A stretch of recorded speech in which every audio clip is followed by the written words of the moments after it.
हे मुरारे हे नाथ प्रणो वासुदेवा अतुल बलधाममेव शैलावदेयं धनुजवन किशानं ज्ञानिनामग्रगण्यं सकल गुण निदानं वानराणामधीशं रघुपति प्रियभक्तं वातिजातं नमामि। कल की कथा में श्री कृष्ण जी का मत था कि शिव में और मुझ में कोई भेद जो रखता है वो नरकगामी होता है। हरि और हर में दक्ष ने जो भेद किया था वो अब दूर हो गया। एकनाथ महाराज ने भावार्थ रामायण में हरि हरि का अभेद दिखाया है।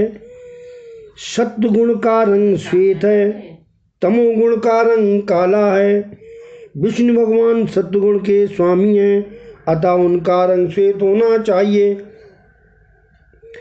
फिर भी वे गौड़ हैं, ऐसा क्यों हुआ? विष्णु काले और शिव जी गोरे। एकनाथ जी महाराज लिखते हैं कि शिव जी सारा दिन नारायण का ध्यान करते हैं और नारायण सतत शिव जी का ध्यान करते हैं, इसलिए शिव जी का श्वेत रंग मिला, शिव जी को श्वेत रंग मिला और नारायण को शिव जी का काला रंग मिला। इस प्रकार ध्यान में ऐसा गुण है कि जो जिसका ध्यान करता है वो उसका वर्णों से मिल जाता है, अतः दोनों में अभेद है। हरिहर एक हैं। श्री कृपा के बिना सिद्धि नहीं मिलती, ब्रह्म विद्या भी श्री कृपा के बिना नहीं मिलती। शिव तत्व एक ही है, ये जीव मात्र को बताने का भगवान का उद्देश्य है।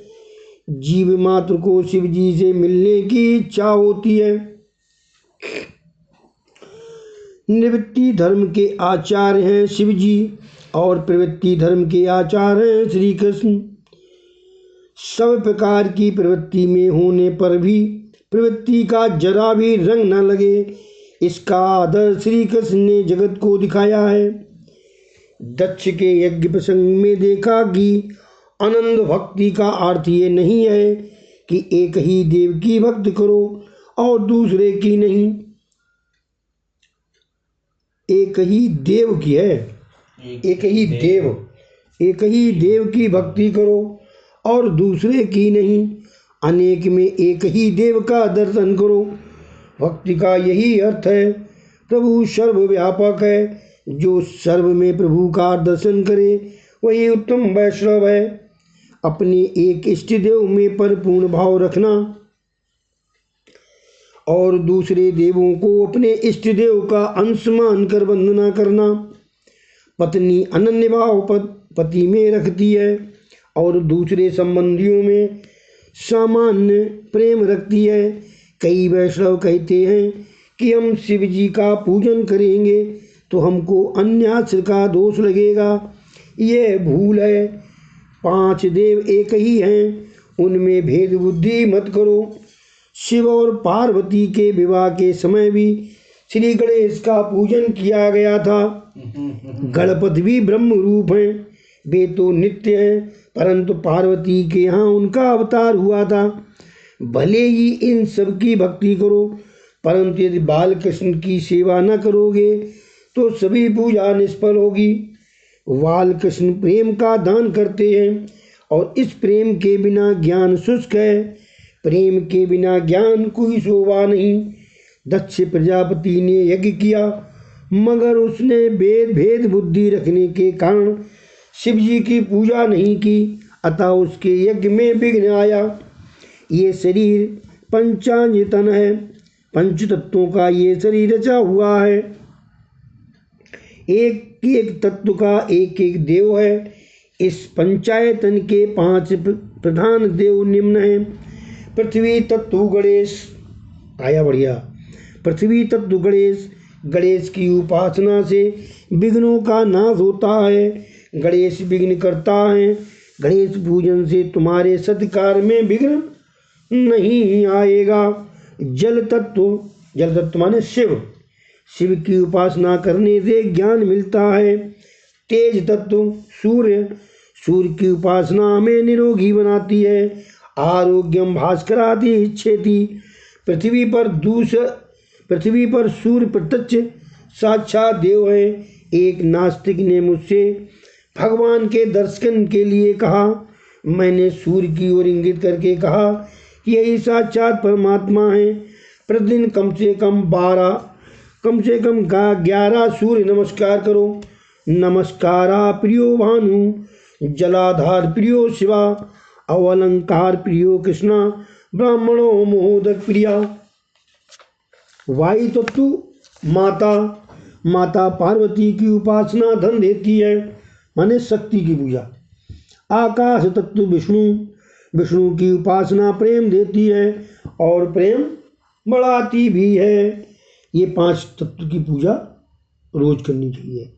सूर्य की पूजा से तुम्हें अच्छा आरोग्य मिलेगा। शिव जी के पूजन से तुम्हें ज्ञान लाभ होगा। पार्वती की पूजा से संपत्ति होने पर भी प्राप्त होगी। बुद्धि शरीर संपत्ति के होने पर भी श्री कृष्ण की सेवा न करोगे तो बात ना बनेगी। श्री कृष्ण प्रेम दाता है। द्वारकाधीश की सेवा स्मरण में तन्मय होने के बाद यदि प्रजापति दक्षिण ने शिव जी की पूजा छोड़ दी होती तो कोई हर्ज नहीं था, किंतु उसके दिल में बैर भाव था। उसने कुभाव से यज्ञ किया, अतः वह यज्ञ पाप रूप हुआ। जीव ही दक्ष है और सद्गुरु शिव जी हैं। शरीर को सादगी में रखो। शरीर एक मुट्ठी भर भस्म है, अतः उसका अनावश्यक श्रृंगार और लालन छोड़ दो। यही शिव जी का उपदेश है। इसलिए तो वे अपने शरीर पर भस्म लगाते हैं। शरीर का श्रृंगार छोड़ दो। मानव जीवन तपश्चर्या के लिए है। जो तप नहीं करता उसका पतन होता है। मानव जीवन का लक्ष्य भोग नहीं, भजन है, ईश्वर भजन है। समभाव और सद्भाव सिद्ध करने के लिए सत्संग की जरूरत है। समभाव तब सिद्ध होता है कि जब हर एक जड़ चेतन की ओर ईश्वर की भावना जागे। मानव अवतार परमात्मा की आराधना और तप करने के लिए है। पशु भी भोगों का उपभोग करते हैं। यदि मनुष्य केवल भोग के पीछे ही दीवाना हो जाए तो फिर उसमें और पशु में कौन सा भेद रह जाएगा। प्रभु ने मनुष्य को बुद्धि दी है, ज्ञान दिया है, पशु को कुछ नहीं दिया। आने वाले कल की चिंता मानव कर सकता है, पशु नहीं। न तो देव तप कर सकते हैं, न तो पशु देव पुण्य का उपभोग कर सकते हैं। तपश्चर्या का अधिकार केवल मनुष्य को ही है। मनुष्य विवेक पूर्वक भोग का भी उपभोग कर सकता है। मनुष्य जीवन विविध प्रकार के तप करने के लिए है। तप कई ही प्रकार हैं। कष्ट सहते हुए सत्कर्म करना तप है। उपासना भी तप है। पूर्णिमावस्या के दिन पवित्र माने गए हैं। उन दिनों अनशन करना चाहिए। परोपकार में शरीर को लीन करना भी तप है। गीता जी में तप की व्याख्या करते हुए कहा गया है, भाव संशुद्धि रेति तपो मान समुच्यते। भाव संशुद्धि बड़ा तप है।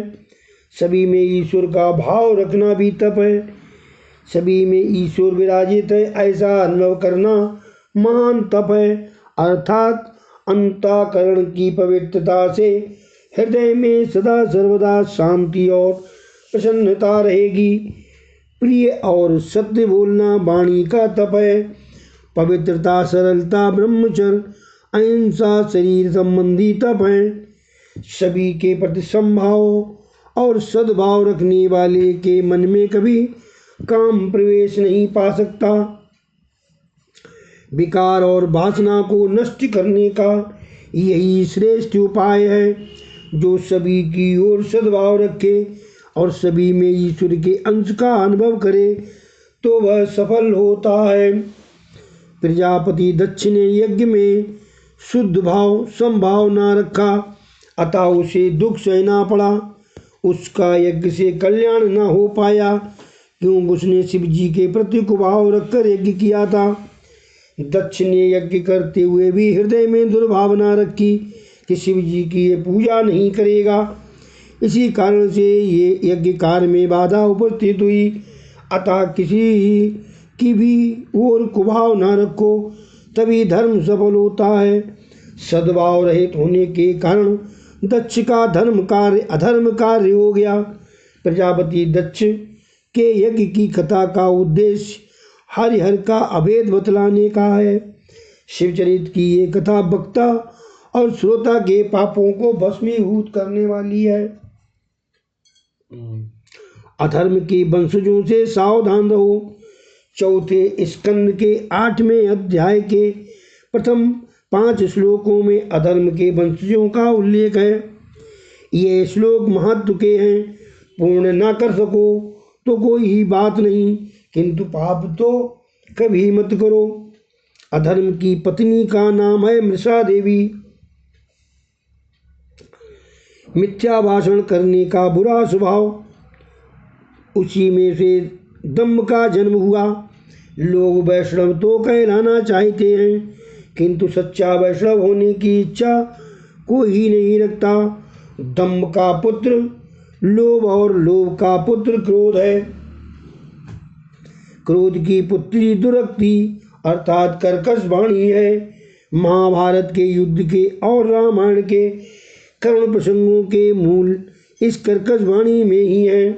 पैर फिसलने से जब दुर्योधन गिर पड़ा तो भीम ने कहा, अंधस्य पुत्रा अंधा। दुर्योधन ने इन शब्दों से लज्जा और अपमान का अनुभव किया और परिणामतः महाभारत का दारुण युद्ध छिड़ गया। सीता जी ने वन में लक्ष्मण की कर्कश वाणी से भर्त्सना की तो उनकी इच्छा न होते हुए भी मारीच राक्षस के छल भरे शब्दों का पीछा करना पड़ा। लक्ष्मण की अनुपस्थिति में रावण सीता को उठा ले गया और रामायण का आरंभ हुआ। कर्कश वाणी, अतः कर्कश वाणी का प्रयोग कभी मत करो। मात्र इस दुर्गुण से बच पाओगे तो भी बहुत कुछ ही हो सकेगा। कर्कश वाणी से कली उत्पन्न होता है और कली कलह का ही रूप है। भागवत का उद्देश्य है इंद्रियों को हरे रस में डुबो रखना। नामदेव दर्जी का गोरा कुम्हार का सेना नाई का काम करते थे। उन्होंने अपने अपने काम धंधों से ज्ञान पाया और व्यवहार शुद्ध के कारण उनका बेड़ा पार हो गया।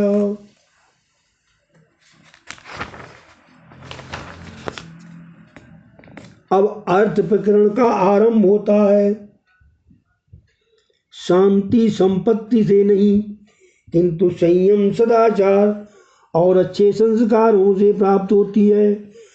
संपत्ति से विकार वासना बढ़ती है, अतः धर्म का प्रकरण पहले आया और अर्थ का बाद में। अब ध्रुव जी का आख्यान आ रहा है। उत्तान पाद की कथा जीव मात्र की कथा है। ध्रुवाव्याख्यान। मैत्रेय जी ने मनु महाराज की 3 कन्याओं के वंश का वर्णन किया। मनु महाराज के 2 पुत्र थे, प्रियव्रत और उत्तानपाद की कथा वर्णन है। उत्तानपाद की 2 पत्नियां थीं, सुरुचि और सुनीति। सुरुचि के पुत्र का नाम था उत्तम और सुनीत के पुत्र का नाम था ध्रुव। जीव मात्र उत्तानपाद है। माता के गर्भ में रहने वाले सभी जीव उत्तानपाद हैं। जन्म के समय पहले सिर और फिर पांव बाहर आते हैं। जिनके पैर पहले ऊपर हों और फिर नीचे हो गए वो वही उत्तानपाद है। जिसके पांव ऊपर और नीचे हों वो उत्तानपाद है। जन्म के समय सभी की ऐसी ही दशा होती है। जीव मात्र की 2 पत्नियां होती हैं, सुरुचि और सुनीत। मनुष्य मात्र की को सुरुचि प्रिय लगती है। इंद्रियां जो भी मांगे उन विषयों का उपयोग करने की इच्छा ही सुरुचि है। सुरुचि का अर्थ है वासना। आजकल तो सभी को रुचि प्यारी लगती है। मन को इंद्रियों को जो अच्छा लगता है वही मनुष्य करने लगता है। वह न तो शास्त्र से पूछता है और न धर्म से पूछता है और न ही संतों से। रुचि का अर्थ है मनपसंद इच्छा। मन जो भी मांगे उन्हीं भोगों में लीन होने के लिए जो आतुर बने वह रुचि का दास है। और जिसे रुचि से प्यार होगा उसे नीति कैसे प्यारी लग सकती है। नीति भले ही विरोध करे फिर भी इंद्रियां तो स्वभावतः विषयों की ओर ही दौड़ती हैं। जीव जो भी मांगे वह सब उसे मत दो। कई लोग सुपारी खाए बिना नहीं रह सकते। सुपारी वैसे तो ठीक है किंतु प्रमाण से अधिक खाने पर वह मनुष्य संयमी नहीं रह सकता। मनुष्य मात्र को सुनीति अर्थात नीति से अधिक प्रेम नहीं है। वह प्यारी रानी नहीं है। मनुष्य को सुनीति से नहीं सुरुचि से प्रेम है। जीव मात्र के लिए यही बात सच्ची है। उसे सदाचार युक्त संयम भरा जीवन नहीं भाता। जीव वासना के अधीन होकर विलासी जीवन जीना चाहता है। जीव मात्र नीति के अधीन नहीं रहना चाहता। वह सोचता है कि सुरुचि के अधीन होने से उत्तम फल मिलेगा। सुरुचि का फल उत्तम है, इसी से सुरुचि के पुत्र का नाम उत्तम है। उद ईश्वरतम अंधकार, उससे बना अंधकार अज्ञान है। ईश्वर के स्वरूप का अज्ञान ही उत्तम का स्वरूप है। इंद्रियों के पास होने पर ईश्वर स्वरूप का ज्ञान नहीं हो पाएगा। जो सुरुचि में फंसा है और विलासी जीवन जीता है उसे ईश्वर के स्वरूप का ज्ञान नहीं हो सकता। वह ईश्वर को पहचान नहीं सकता। ईश्वर का ज्ञान विलासी को नहीं हो सकता, विरक्ति को हो सकता है। ऐसी भगवत कथायां समाप्तम। श्री कृष्ण गोविंद हरे